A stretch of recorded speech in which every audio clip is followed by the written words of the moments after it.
المنتخب العراقي من خسر امام منتخب السعودية كل احنا ضجنا وتأثرنا لهاي الخسارة، لأن من طبيعة الإنسان بالخسارة يضوج مو يفرح. زين، ليش الإنسان من يخسر له سنة من عمره هو يفرح ويدق ويرقص؟ احنا بنهاية كل سنة نشوف احتفالات ودق ورقص وما تعرف على شنو، خسرانين سنة، عام كامل من عمرنا، لا يوم ولا شهر ولا اسبوع، سنة كاملة خسرانها، على شنو فرحان؟ ما تعرف. لا، والمصيبة البعض هاي السنة مصخمها وملطمها، يعني لا هو ملتزم بصلاته، لا هو ملتزم ويا الله سبحانه وتعالى، لا هو مؤدي حق الناس وحق نفسه، أبد.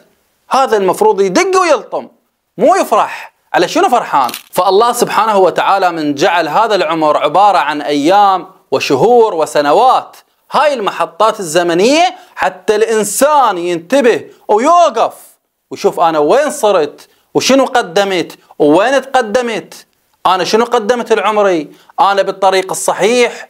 هذا يكون الإنسان بنهاية السنة هيك يفكر، مو أنا طالع وأفرح وأدق وأرقص. أنا ما أقول لا تفرح، لا أفرح إذا أنت عندك ختمة قرآنية بهاي السنة اللي فاتت، على الأقل يعني يكون عندك التزام بصلاتك مثلا، على الأقل تارك شوية من المعاصي، كان أنت مو مشخبطها وملخبطها وتريد تفرح حالك حال السعودية وجايب لنا 3